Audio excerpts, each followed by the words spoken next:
नमस्कार भाविकांनो. उद्या म्हणजे 16 मेला वर्षातील सर्वात मोठी, अत्यंत दुर्मिळ आणि महाप्रभावी अशी दर्श शनी अमावस्या येत आहे. अमावस्या म्हटलं की अनेक जण घाबरतात, मागे सरकतात. पण आज मी तुम्हाला सांगते, उद्याचा हा शनिवार तुमच्या आयुष्याला एक नवीन दिशा देणारा ठरणार आहे. उद्याच्या दिवशी तुम्ही कोणतीही पूजा अर्चा केली नाही तरी चालेल, कोणताही उपवास किंवा मोठा विधी नाही केला तरी चालेल, पण संध्याकाळी सूर्यास्तानंतर कापुरासोबत ही एक गुप्त वस्तू जाळायला विसरू नका.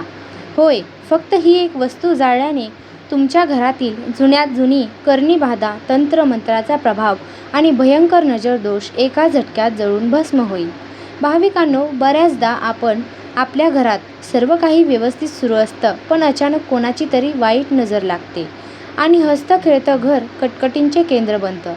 तुमच्याही घरात असं होतंय का? कमावलेला पैसा कुठे जातोय काहीच पत्ता लागत नाहीये. घरातला एक आजारपण संपत नाही, तोच दुसरं आजारपण दारात उभं राहतंय. कुटुंबातील सदस्यांमध्ये विनाकारण छोट्या छोट्या गोष्टींवरून वाद होत आहेत, किंवा मुलांच्या अभ्यासात, पतीच्या नोकरीत, व्यवसायात सतत अडथळे येत आहेत. जर यातील एकही गोष्ट तुमच्या घरात घडत असेल तर समजून जा की तुमच्या घरावर तीव्र नजर दोष आहे, किंवा नकारात्मक ऊर्जेने तुमच्या घरावर ताबा मिळवला आहे. जेव्हा लोकांची वाईट नजर किंवा नकारात्मक ऊर्जा घरात प्रवेश करते, तेव्हा माणसाची बुद्धी काम करायची बंद होते आणि नशिबाची साथ तुटते. पण काळजी करू नका, उद्या आलेली ही अमावस्या साधीसुधी अमावस्या नाही. शनिवारी आलेली दर्श शनी अमावस्या ही स्वतः न्यायदेवता शनिदेवांच्या अद्भुत आशीर्वादाने युक्त आहे. ज्योतिषशास्त्रानुसार आणि आपल्या प्राचीन तंत्रशास्त्रानुसार या दिवशी केलेले कोणतेही तोडगे उपाय कधीही रिकामे जात नाहीत. या दिवशी शनिदोष, साडेसाती आणि पितृदोषाचा प्रभाव नष्ट करण्याची अफाट शक्ती असते. आजच्या या विशेष व्हिडिओमध्ये मी तुम्हाला त्याच एका दिव्य आणि चमत्कारी उपायाची संपूर्ण माहिती देणार आहे. हा उपाय इतका सोपा आहे की घरातील कोणतीही व्यक्ती हा अगदी 5 मिनिटात करू शकतो. पण हा उपाय करण्याची एक विशिष्ट वेळ आणि अचूक पद्धत आहे, जी माहिती असणे खूप गरजेचे आहे. हा उपाय कसा करायचा, ती गुप्त वस्तू कोणती आणि हा धूर घरात कसा फिरवायचा, हे सर्व आपण आज सविस्तर पाहणार आहोत.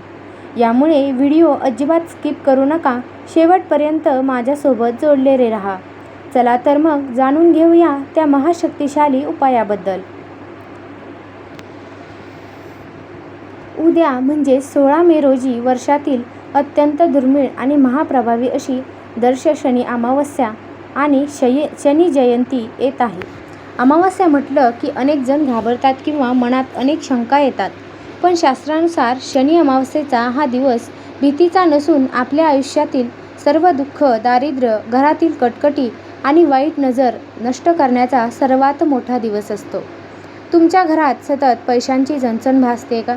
कमावलेला पैसा कुठे जातोय काहीच समजत नाहीये.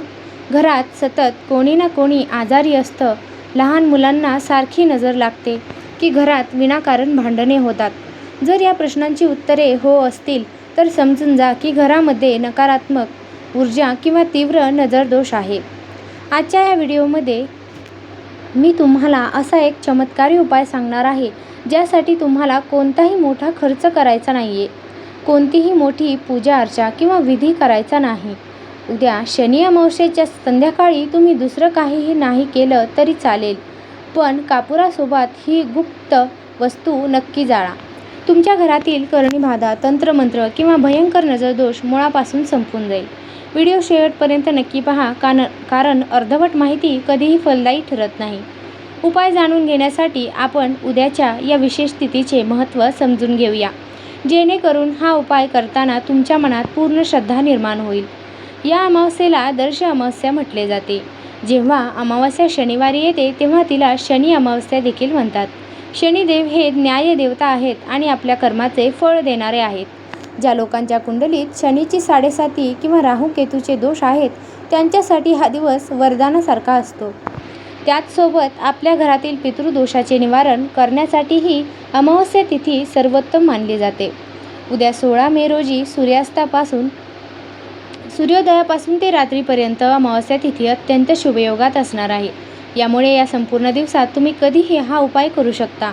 परंतु प्रदोष काळात म्हणजे संध्याकाळी सूर्यास्तानंतर हा उपाय केल्यास त्याचे फळ 1000 पटीने जास्त मिळते. चला तर मग आता वेळ न घालवता जाणून घेऊया त्या अत्यंत सोप्या आणि गुप्त उपायाबद्दल. हा उपाय करण्यासाठी तुम्हाला फक्त 2 ते 3 गोष्टींची आवश्यकता आहे. 1. भीमसेनी कापूर. शक्यतो शुद्ध भीमसेनी कापूर वापरावा, कारण त्याचा धूर आणि सुगंध घराला शुद्ध करतो. जर भीमसेनी कापूर नसेल तर घरातील साधा कापूर वापरला तरी चालेल. अखंड लवंग. तुम्हाला 2 अखंड लवंगा घ्यायच्या आहेत. लक्षात ठेवा, लवंगेचे वरचे फूल तुटलेले नसावे आणि ती पूर्ण आणि अखंड असावी. उपाय करण्याची अचूक पद्धत. शनिवारी संध्याकाळी जेव्हा तुम्ही घरातील नेहमीची देवाकडची दिवाबत्ती पूर्ण कराल, त्यानंतर तुम्हाला हा उपाय करायचा आहे. एका मातीच्या पंतीत किंवा पितळेच्या पात्रात 2 ते 3 कापुराच्या वड्या ठेवा. त्यावर त्या 2 अखंड लवंगा ठेवा. जर तुमच्या घरात जास्त नकारात्मक वाटत असेल तर तुम्ही लवंगासोबत 3 ते 5 काळे मिरे देखील ठेवू शकता. आता हा कापूर प्रज्वलित करा. जेव्हा कापूर जळायला लागेल आणि त्यातून धूर निघायला लागेल तेव्हा ते पात्र हातामध्ये घ्या. तुमच्या कुलदेवतेचे किंवा ओम शन शनेश्वराय नमः किंवा श्री स्वामी समर्थ या मंत्राचा जप करत हे पात्र घेऊन संपूर्ण घरामध्ये फिरा. घराच्या प्रत्येक खोलीत, प्रत्येक कोपऱ्यात हा धूर दाखवा. विशेषतः जिथे अंधार असतो किंवा अडगळीच्या जागा असतात तिथे हा धूर नक्की दाखवा. लक्षात ठेवा, बाथरूम किंवा शौचालयात हा धूर न्यायचा नाहीये, फक्त बाहेरून दाखवायचा आहे. शेवटी हे जळणारे पात्र तुमच्या घराच्या मुख्य प्रवेशद्वारावर घेऊन या आणि तिथे मुख्य दरवाजाच्या बाहेर जमिनीवर किंवा एका बाजूला सुरक्षित ठिकाणी ठेवून द्या, जेणेकरून त्याचा धूर संपूर्ण मुख्य पाऊल वाटेवर पसरेल. पहिला फायदा. कापूर आणि लवंग एकत्र जळल्याने घरातून निर्माण होणारा धूर घरातील सर्व प्रकारच्या जंतूंना आणि नकारात्मक ऊर्जेला नष्ट करतो. घरामध्ये एक सकारात्मक आणि फ्रेश ऊर्जा तयार होते, ज्यामुळे मनातील ताणतणाव कमी होतो. दुसरा फायदा.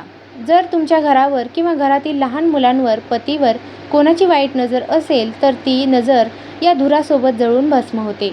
अनेकदा आपल्याला समजत नाही, पण लोकांची वाईट नजर आपल्या प्रगतीला खीळ घालते. हा उपाय ती नजर काढून टाकतो. तिसरा फायदा. जर व्यवसायात किंवा नोकरीत सारखे अडथळे येत असतील तर शनी अमावस्येचा हा उपाय तुमच्या मार्गातील शनिदोष आणि पितृदोष दूर करतो. यामुळे रखडलेली कामे पुन्हा वेगाने सुरू होतात आणि पैशांचे नवीन मार्ग मोकळे होतात. हा उपाय करताना काही गोष्टींची काळजी घेणे अत्यंत आवश्यक आहे. उपाय करताना मनात कोणताही संशय किंवा नकारात्मक विचार ठेवू नका. पूर्ण श्रद्धेने आणि विश्वासाने हा उपाय करा. घरात हा धूर फिरवत असताना घरात शांतता असावी. विनाकारण कोणावर ओरडू नका किंवा वाद घालू नका. महिलांनी विटाळ असताना किंवा सुतकामध्ये हा उपाय करू नये. घरातील इतर कोणतीही व्यक्ती हा उपाय करू शकतो. कापूर जळत असताना लहान मुलांपासून आणि कपड्यांपासून सुरक्षित अंतर ठेवावे. तर भाविकांनो, हा होता उद्याच्या दर्श शनी अमावस्येचा अत्यंत साधा, सोपा आणि तितकाच प्रभावी उपाय. अनेकदा लोक म्हणतात की आमच्यात नशिबातच सुख नाही, आम्ही खूप कष्ट करतो पण पदरी अपयशच येतं. पण लक्षात ठेवा, कष्ट करण्यासोबतच आपल्याला ईश्वरीय शक्तीची आणि अशा शास्त्रातील उपायांची जोड द्यावी लागते. जेव्हा आपण पूर्ण श्रद्धेने आणि पवित्र भावनेने घरात हा कापूर किंवा लवंगेचा धूर फिरवतो तेव्हा केवळ नकारात्मक ऊर्जाच बाहेर जात नाही, तर घरामध्ये सकारात्मकतेचा, सुखाचा आणि शांततेचा एक नवीन प्रकाश प्रवेश करतो. उद्या शनिवारी संध्याकाळी जेव्हा तुम्ही हा उपाय कराल तेव्हा मनामध्ये कोणताही संशय किंवा भीती ठेवू नका. माझ्या घरातील सर्व दुःख संपणार आहेत, शनिदेवांची आणि स्वामींची कृपादृष्टी माझ्या कुटुंबावर राहणार आहे, याच विश्वासाने हा उपाय पूर्ण करा. मला खात्री आहे हा व्हिडिओ पाहिल्यानंतर तुमच्या मनातील अनेक शंका दूर झाल्या असतील. तरीही हा उपाय करताना तुमच्या मनात काही प्रश्न असतील, जसे की वेळ कोणती असावी किंवा लवंग कशी असावी, तर तुम्ही मला खाली कमेंट बॉक्समध्ये नक्की विचारू शकता. मी तुमच्या प्रत्येक प्रश्नाचे उत्तर देण्याचा नक्की प्रयत्न करेन. तसेच ज्या भाविकांना उद्या हा उपाय पूर्ण श्रद्धेने करायचा आहे त्यांनी कमेंट बॉक्समध्ये श्री स्वामी समर्थ किंवा ओम शन शनेश्वराय नमः लिहायला विसरू नका. जेव्हा आपण देवाचे नाव कमेंटमध्ये लिहितो तेव्हा एक प्रकारे आपण त्या सकारात्मक ऊर्जेशी जोडले जातो. भाविकांनो, आपली ही सनातन संस्कृती आणि यातील उपाय आपल्या ऋषीमुनींनी आपल्या कल्याणासाठीच दिले आहेत. त्यामुळे हा महत्त्वाचा व्हिडिओ फक्त स्वतःपुरता मर्यादित ठेवू नका. तुमच्या नातेवाईकांना, मित्रपरिवाराला आणि व्हॉट्सॲप ग्रुपवर हा व्हिडिओ शेअर नक्की करा. कारण तुमच्या एका शेअरमुळे जर एखाद्याच्या घरातील संकट दूर झाले तर त्याचे पुण्य नक्कीच तुम्हाला लाभेल. जर तुम्हाला आजची ही माहिती मोलाची वाटली असेल तर व्हिडिओला एक लाईक नक्की करा. आणि हो, जर तुम्ही आपल्या चॅनेलवर आज पहिल्यांदाच आला असाल किंवा अजूनही चॅनेलला सबस्क्राईब केले नसेल तर खाली दिलेल्या बटनावर क्लिक करून सबस्क्राईब करा आणि शेजारील बेल आयकॉन नक्की दाबा. यामुळे येणाऱ्या सर्व महत्त्वाच्या तिथींचे आणि उपायांचे व्हिडिओ तुम्हाला सर्वात आधी पाहायला मिळतील. चला तर मग शनिदेवांच्या आणि स्वामींच्या चरणी प्रार्थना करूया की तुमच्या घरातील सर्व संकटे दूर होवोत आणि तुमच्या कुटुंबात सुखसमृद्धी नांदो. भेटूया पुढच्या अशाच एका माहितीपूर्ण व्हिडिओमध्ये. तोपर्यंत श्री स्वामी समर्थ.